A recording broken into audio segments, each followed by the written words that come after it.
माननीय मुख्यमंत्री जी पार्टी का स्वागत कर रहे हैं। पार्टी के सभी आदरणीय पदाधिकारीगण, उपस्थित कार्यकर्ता बहनों और भाइयों, आज हम लोग गदगद है, भाव विभोर। भारतीय जनता पार्टी का मूल मंत्र है सामाजिक न्याय, सामाजिक समरसता के साथ। तो ये समाज के सभी वर्गों के कल्याण के लिए हम प्रतिबद्ध हैं। हमने भगवान परशुराम जयंती में कहा था कि उनके जीवन का पाठ्य पुस्तक में जोड़ा जाएगा, जुड़ गया, फैसला इम्प्लीमेंट हो गया। सबका कल्याण। लेकिन कांग्रेस केवल वोट बैंक की राजनीति करती है। ये कांग्रेस ही थी जिसके कारण चुनाव रुके और ओबीसी वर्ग का आरक्षण रुका। इनको करना कुछ नहीं है, ओबीसी का, समाज के किसी वर्ग का कुछ नहीं करना। इनको तो वोट बैंक की राजनीति करनी है। और इसलिए जब इन्होंने कहा तो 27% आरक्षण सिलसिलेवार अगर जाए तो इधर इन्होंने घोषणा की, उधर स्टे हो गया।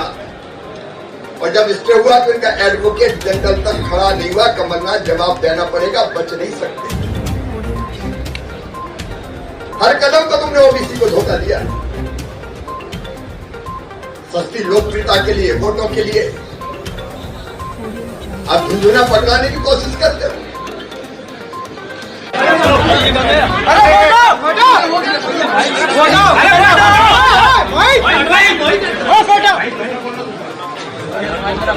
आज का दिन मध्य प्रदेश के लिए, भारतीय जनता पार्टी के लिए और मध्य प्रदेश की 8.5 करोड़ जनता के लिए बहुत महत्वपूर्ण दिन है। मैं मीडिया के मित्रों को आज इस प्रेस में आप सबका बहुत स्वागत करता हूं, बहुत बहुत अभिनंदन करता हूं।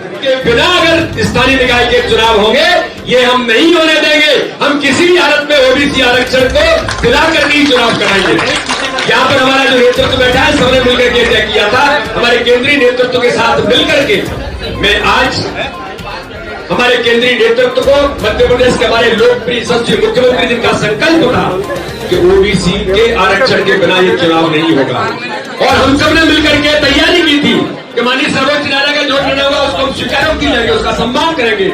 लेकिन हम लोगों ने एक बात तय की थी कि मध्य प्रदेश के अंदर भारतीय जनता पार्टी के संगठन ने कि अगर ओबीसी आरक्षण 1% अगर किसी कारण से बाधित होने का प्रयास होता है तो भारतीय जनता पार्टी के संगठन ने, हम सबने मिलकर के निर्णय किया था कि मध्य प्रदेश के अंदर स्थानीय निकाय के चुनाव में 27% से ऊपर ओबीसी समाज वर्ग के कार्यकर्ताओं को अवसर देंगे। ये भारतीय जनता पार्टी है, जो कहती है वो करती है। इसलिए आज मैं माननीय सर्वोच्च न्यायालय को, भारतीय जनता पार्टी के नेतृत्व को और माननीय मुख्यमंत्री शिवराज सिंह चौहान जो इस बात के लिए संकल्पित थे, प्रतिबद्ध होकर के काम कर रहे थे, और वो कांग्रेस आज झूठ साबित होती है मध्य प्रदेश के अंदर, जो कहते थे कि ट्रिपल टेस्ट में तैयारी नहीं की।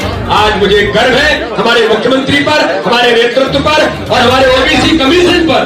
भाऊ के नेतृत्व में जो प्रस्तुति दी और पूरा जो अध्ययन करने के बाद माननीय सर्वोच्च न्यायालय के निर्णय के अनुरूप, सर्वोच्च न्यायालय के नॉर्म्स के आधार पर जो माननीय सर्वोच्च न्यायालय में जो प्रस्तुत किया, उसको माननीय सर्वोच्च न्यायालय ने आज स्वीकारोक्ति देकर के कहा कि ओबीसी वर्ग को आरक्षण देकर के, जो नियमानुसार जो आवश्यक है उसको आरक्षण देकर के इसके बाद इलेक्शन कमीशन नोटिफिकेशन करें। इसके लिए मैं माननीय मुख्यमंत्री जी को, भारतीय जनता पार्टी के नेतृत्व को और भारतीय जनता पार्टी के सभी कार्यकर्ताओं को आज मध्य प्रदेश के अंदर बहुत बहुत शुभकामनाएं देता हूं, बहुत बहुत बधाई देता हूं। और आज मैं अपील करना चाहता हूं सभी कार्यकर्ताओं से कि कांग्रेस से इस छल कपट और झूठ की राजनीति का पर्दाफाश हो गया है मध्य प्रदेश के अंदर। अब गांव गांव में बूथ बूथ पर उतर के ये बताना है कि भारतीय जनता पार्टी जो कहती है वो कैसे करती है। हमने संकल्प लिया था कि स्थानीय निकाय के चुनाव, ग्रामीण और नगर निकाय के चुनाव ओबीसी आरक्षण के साथ होंगे। तो आज माननीय मुख्यमंत्री के नेतृत्व में ऐतिहासिक निर्णय हुआ है। माननीय सर्वोच्च न्यायालय ने जो निर्णय दिया उसका स्वागत करते हुए एक एक कार्यकर्ता जमीन पर उतरेगा और मुझे पूर्ण विश्वास है कि इस चुनाव में भारतीय जनता पार्टी इतिहास बनाएगी। बहुत बहुत धन्यवाद। मैं माननीय मुख्यमंत्री जी का पुनः एक बार आभार करता हूँ, धन्यवाद करता हूँ। सर, ये वैज्ञानिक ढंग से, साइंटिफिक तरीके से अंततः सत्य की विजय हुई। ओबीसी को भी न्याय मिला और अब खंबा नोच रहे हैं, ऐसा नहीं उतना, वैसा नहीं कितना, तू इधर उधर की बात कर, सुतंगे छोड़े जा रहे। लेकिन आयोग के अध्यक्ष बैठे, सदस्य बैठे, नगरीय विकास मंत्री बैठे।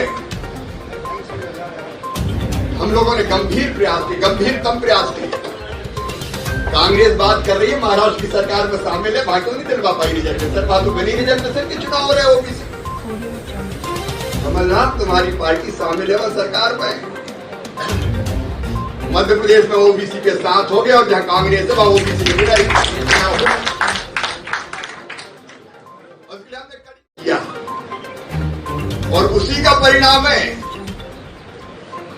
कि माननीय सर्वोच्च न्यायालय ने हमारे तथ्यों को सही माना और फिर ये कहा कि ओबीसी कमीशन के रिपोर्ट के आधार पर जो उन्होंने सिफारिश की है निकायवाद, अब उसी के आधार पर ओबीसी के साथ चुनाव होगा। ये सचमुच ऐतिहासिक दिन है और मैं इसके लिए बधाई कमीशन को भी देता हूं। भूपेंद्र जी बैठे दिनों रात भिड़े रहे, हमारी पूरी टीम, विधि मंत्री जी सहित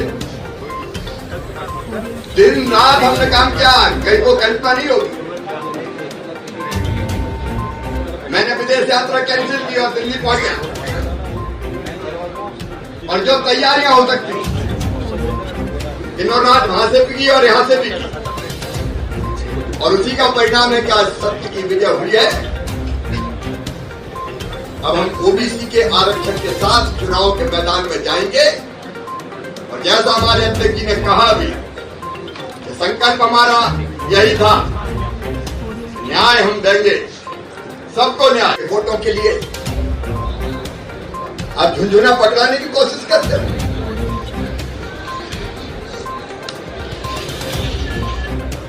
और इनको अच्छी तरह से पता, ये केवल कह रहे हैं करेंगे नहीं, इसलिए स्टे भी कोर्ट पे हो गया। नौकरियों का जब सवाल आया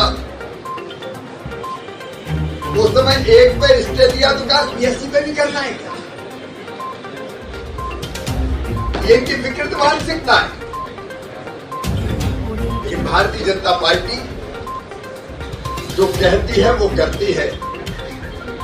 जब कांग्रेस के पाप के कारण आगे कौन गया था सुप्रीम कोर्ट? कांग्रेस ही गई।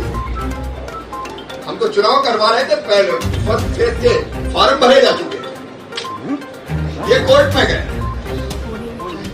कोर्ट में जाके अगर ओबीसी को आरक्षण से वंचित करने का पाप किया तो उन्होंने किया और आरोप हम पर लगा रहे। हमारा संकल्प था जो विधानसभा में भी मैंने व्यक्त किया था, हम चुनाव में जाएंगे लेकिन ओबीसी आरक्षण के साथ जाएंगे। आज वो संकल्प पूरा हुआ।